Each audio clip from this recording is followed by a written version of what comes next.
दोस्तों, लोकसभा चुनाव 2024 के नतीजे सामने आने के बाद से ही उत्तर प्रदेश भाजपा में सब कुछ ठीक नहीं होने की खबरें लगातार सामने आ रही हैं और हम भी इस पर लगातार वीडियो बनाते ही रहते हैं।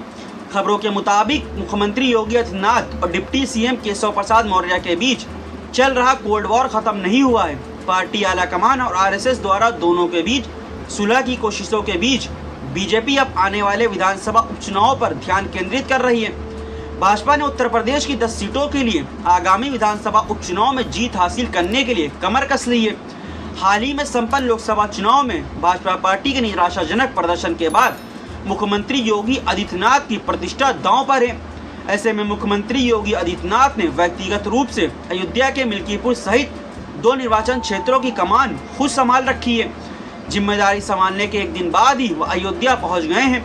राम मंदिर आंदोलन का केंद्र रही अयोध्या संसदीय सीट समाजवादी पार्टी के हाथों हारने के बाद मिल्कीपुर सीट जीतना पार्टी के लिए, जी हां, भाजपा पार्टी के लिए बेहद महत्वपूर्ण होगा। वहीं उपचुनाव की तैयारी को लेकर मुख्यमंत्री योगी आदित्यनाथ और दोनों डिप्टी सीएम यानी केशव प्रसाद मौर्य और ब्रजेश पाठक सोमवार को एक साथ आए। लखनऊ में सीएम आवास पर मुख्यमंत्री और दोनों उप मुख्यमंत्री उपचुनाव की तैयारियों में मीटिंग में शामिल भी हुए, जिसमें मुख्यमंत्री, दोनों डिप्टी सीएम, भाजपा के प्रदेश अध्यक्ष और संगठन महामंत्री को 2-2 विधानसभाओं की जिम्मेदारी दी गई है। भाजपा पार्टी ने 10 निर्वाचन क्षेत्रों में मजबूत प्रदर्शन के लिए अपने शीर्ष नेताओं को तैनात किया है। दोनों उप मुख्यमंत्री केशव प्रसाद मौर्य और ब्रजेश पाठक को 2-2 निर्वाचन क्षेत्रों की जिम्मेदारी भी सौंपी गई है। केशव प्रसाद मौर्य को फूलपुर और मंझुआ के जीत दिलाने का दायित्व सौंपा है, तो जबकि ब्रजेश पाठक शीशामऊ, जी हाँ, कानपुर की शीशामऊ और करहल की कमान संभालेंगे। इसी तरह यूपी भाजपा प्रमुख भूपेंद्र चौधरी को मीरापुर और कुंद्रकी की देखरेख का काम सौंपा गया है, जबकि महासचिव संगठन धर्मपाल सिंह खैर और गाजियाबाद प्रबंधन करेंगे। इसे सरकार और संगठन दोनों के शीर्ष नेताओं की भागीदारी को एकजुट रूप में पेश करने के लिए भाजपा पार्टी की कोशिश के रूप में भी देखा जा सकता है।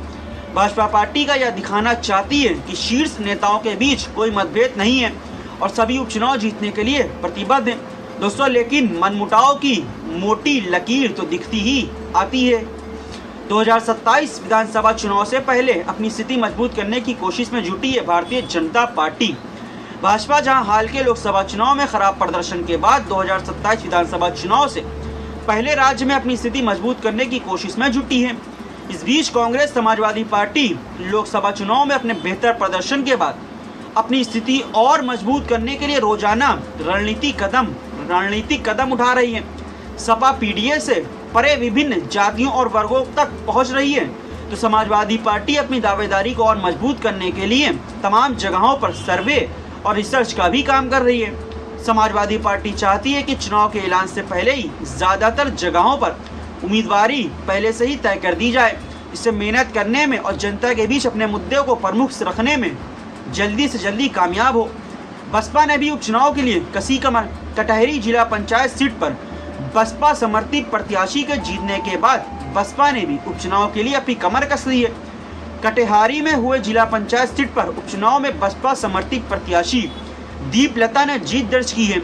यह सीट पर पहले सपा प्रत्याशी श्याम कली जीती थी, लेकिन उनके निधन के बाद यह सीट खाली हुई थी, जिस पर हुए उपचुनाव में बसपा को जीत मिली है। कौन सी 10 सीटों पर होना है चुनाव? यूपी की 10 विधानसभा सीटों पर उपचुनाव होना है। इनमें से 9 सीटें लोकसभा चुनाव के दौरान उम्मीदवार बने विधायकों की जीत पर खाली हुई है। वहीं एक सीट पर विधायक ने सजायाफ्ता होने के बाद उपचुनाव होना है। इन सीटों में कटहरी विधानसभा सीट, मैनपुरी की करहल सीट, अयोध्या की मिल्कीपुर सीट, मीरापुर विधानसभा सीट, गाजियाबाद विधानसभा सीट, मझावा विधानसभा सीट, अलीगढ़ की खैर विधानसभा सीट, फूलपुर विधानसभा सीट, कुंद्रकी विधानसभा सीट और कानपुर की शीशामऊ विधानसभा सीट शामिल हैं।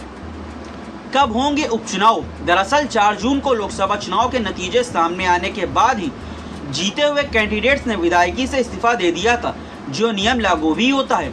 नियमों के अनुसार जो सीट खाली हुई हैं उनमें 6 महीने के अंदर ही चुनाव संपन्न हो जाना चाहिए और नतीजे भी आ जाना चाहिए। इस हिसाब से देखें तो इस साल के अंत तक उपचुनाव संपन्न हो जाने चाहिए। बहरहाल अभी तक तारीख का ऐलान नहीं हुआ है। उत्तर प्रदेश में भाजपा का रहा निराशाजनक प्रदर्शन, जो आप अपनी मोबाइल स्क्रीन पर इस फोटो के जरिए से भी समझ सकते हैं। गौरतलब है कि लोकसभा चुनाव 2024 में उत्तर प्रदेश में भाजपा का प्रदर्शन निराशाजनक रहा। भारतीय जनता पार्टी यहां 80 में से महज 33 सीटें ही जीत पाई। उसका वोट शेयर भी 49.98% से घटकर 41.37% हो गया। यूपी भाजपा की टास्क फोर्स ने पार्टी की अंदरूनी लड़ाई से लेकर जातीय समीकरण और सरकारी कर्मचारियों के असहयोग को आम चुनाव में उत्तर प्रदेश में भाजपा को मिली हार का मुख्य वजह बताया गया है दोस्तों। लेकिन इसके पीछे की वजह जो है वो आम जनता की नाराजगी भारतीय जनता पार्टी के साथ होनी है। जिस तरीके से राम मंदिर का उद्घाटन हुआ और आम जनता और गरीब गुरबा को ना बुलाया गया, अपने उद्योगपति मित्रों और बॉलीवुड के चंद सितारों को बुलाया गया, और राम मंदिर पथ पर जिस तरीके से जमीन का कब्जा कर गरीबों से छीनी गई, जिस तरीके से अयोध्या के शहर में फैजाबाद में आम जनता परेशान और त्रस्त हुआ, उनकी ज़मीनों को छीन कर कम दिया गया, वही नतीजा था कि 2024 के लोकसभा चुनाव में भारतीय जनता पार्टी को अयोध्या सीट भी गंवानी पड़ी। उत्तर प्रदेश में महज 33 सीट जीत कर ही संतोष करना पड़ा। दोस्तों, आपको आज के वीडियो कैसा लगा इसे कमेंट करके हमें ज़रूर बताएं, और हाँ, वीडियो अच्छा लगा तो वीडियो को लाइक और शेयर करना ना भूलें। साथ ही इसी तरह की और राजनीतिक खबरें देखते रहने के लिए आप हमारे इस चैनल को सब्सक्राइब करें। फिर मिलेंगे कुछ और अन्य खबरों के साथ। अभी आप हमें इजाज़त दें। जय हिंद।